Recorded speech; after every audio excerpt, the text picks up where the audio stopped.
নমস্কার বন্ধুরা, চলে এলাম নতুন আরেকটি রেসিপির সাথে। তো তোমরা কেমন আছো? আশা করি তোমরা সকলে ভালো আছো। আমিও বেশ ভালো আছি। বড়োদেরকে প্রণাম, ছোটোদের ভালোবাসা দিয়ে কিন্তু আমি আমার আজকের এই ভিডিওটি শুরু করছি। তো তোমরা যে যেখান থেকে আমার এই ভিডিওটি দেখছো, যদি ভালো লেগে থাকে একটা লাইক, শেয়ার, কমেন্ট আর সাবস্ক্রাইব করতে কিন্তু ভুলো না, ঠিক আছে? তো চলো শুরু করা যাক। তো দেখো, আমি আজকে তোমাদের সাথে শেয়ার করব। আচ্ছা, তার আগে বলি, নিশ্চয়ই তোমরা টাইটেল আর থাম্বনেল দেখে বুঝে গেছো যে আজকে আমি তোমাদের সাথে কি শেয়ার করছি, কি তাই তো? হ্যাঁ, আসলে আজকে আমি তোমাদের সাথে শেয়ার করছি বাদামের তৈরি একটা সুন্দর মিষ্টি, মানে যেটাকে তোমরা প্যাড়াও বলতে পারো, ঠিক আছে? যেটাকে তোমরা প্যাড়াও বলতে পারো। আর এই প্যাড়া কিন্তু যে কোনো পুজো আচ্চা সব কিছুতেই লাগে। একদম সহজ পদ্ধতিতে তোমরা এটা করে ফেলতে পারবে, কোনো রকম ঝামেলা কিন্তু নেই এতে। তো একদম ঘরে থাকা উপকরণ দিয়েই এগুলো করতে পারবে। তো দেখো, যে যে উপকরণগুলো লাগবে সেগুলো হলো, দেখো আমি কিন্তু এখানে 100 গ্রাম বাদাম নিয়েছি একটা ঘি, মানে পুরো ঘিটা লাগবে না, ওখান থেকে কিছুটা ঘি লাগবে। নিয়েছি দেখো 2টো এলাচ, নিয়েছি একটা 5 টাকা দামের যে দুধের প্যাকেটগুলো হয় সেটা, আর নিয়েছি 1 কাপ চিনি, আর নিয়েছি 1 কাপ দুধ, ঠিক আছে? তো দেখো, এই জিনিসগুলো তো লাগবে পরিমাণ মতো। তো দেখো, তারপর কিন্তু আমি পেস্ট করে নেব, মানে বাদাম আর চিনি।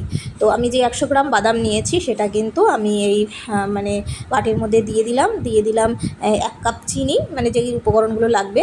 তো চিনি আর এলাচটাও দিয়েছি, ঠিক আছে? তো দেখো, এটাকে কিন্তু আমি একদম সুন্দর একটা মিহি পেস্ট করে নিয়েছি। কি সুন্দর লাগছে না? হ্যাঁ। তো তারপর দেখো, আমি বসিয়ে দিলাম কড়াই। তো কড়াইটা গরম হওয়ার সাথে সাথে কিন্তু আমি দিয়ে দিলাম ঘি, আর এটা কিন্তু পুরোটাই ঘিয়ের সাহায্যে করতে হবে। একটা ঘিয়ের যে সুন্দর একটা স্মেল, মানে এটার স্বাদটাকে আরও দ্বিগুণ করে দেয়। তো দেখো, তারপর কিন্তু ঘিটা গরম হওয়ার সাথে, ঘিটা তো দেখলেই যে গলে গেছে।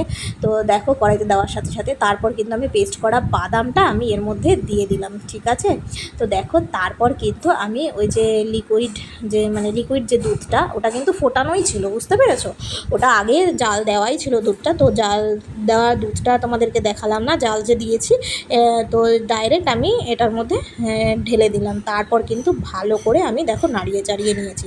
তো দেখো, নাড়াতে দেখো একদম পুরো শুকিয়ে গেছে। তো তখন আমি কি করলাম না, প্লেটের মধ্যে ঢেলে নিলাম, দেখতে পাচ্ছ?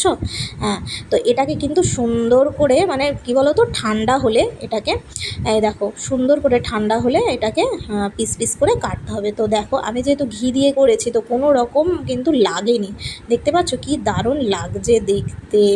মানে সত্যি কথা বলতে আমিও এটা ফার্স্ট টাইম বানালাম বাড়িতে। তো তোমরাও বন্ধুরা একবার বাড়িতে এটা ট্রাই করে দেখো, দারুণ খেতে হয়। তোমাদেরকে কি বলবো, আমি বানিয়েছি আর মানে আমি নিজেই, মানে কি বলবো তোমাদেরকে, বলে বোঝাতে পারছি না। তোমরা না বানালে বুঝতে পারবে না, অবশ্যই একবার বাড়িতে বানিয়ে ট্রাই করো।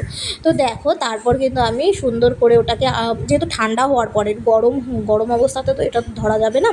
তো দেখো, ঠান্ডা হওয়ার পর আমি কিন্তু ভালো করে ওটাকে একটু মেখে নিলাম, বুঝতে পেরেছো? মেখে কিন্তু সুন্দর করে একটা পেপারের সাহায্যে ওর মধ্যে দিয়ে তারপর কিন্তু লম্বা করে এটাকে একটা সাইজ করে নিলাম। সাইজ করে কিন্তু তারপর আমি কি করলাম না, পিস পিস করে দেখো, এই মানে পিস পিস করে কেটে নিলাম, দেখতে পাচ্ছ? হ্যাঁ, পিস পিস করে কেটে নিয়েছি।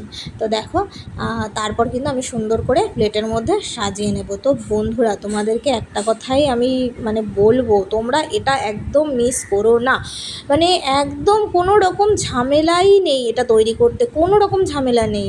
না হ্যাড্ডা কোনো জাতীয় তোমার উপকরণ লাগবে বা কিছু, ঘরে থাকা উপাদান দিয়েই তুমি এটা বানিয়ে ফেলতে পারবে। আর সামান্য 100 গ্রাম বাদাম দিয়ে যে কতগুলো প্যাড়া হয়েছে তোমাদেরকে। তো দেখো, তোমাদের এবার ফাইনাল লুকটা দেখাই আমি প্যাড়ার, দেখেছো কি দারুণ লাগছে না? হ্যাঁ, দেখতেও যেমন হয়েছিল খেতেও ঠিক ততটাই সুন্দর হয়েছিল। তো তোমাদের রিকোয়েস্ট করবো বন্ধুরা, এটা অবশ্যই বাড়িতে ট্রাই করো। তো চলো, আজকের মতো ভিডিওটা আমি এখানেই শেষ করছি। দেখা হচ্ছে আবার অন্য কোনো ভিডিওতে। ততক্ষণ সকলে ভালো থেকো, সুস্থ থেকো, আর রেসিপিটা কেমন লাগলো অবশ্যই জানিও।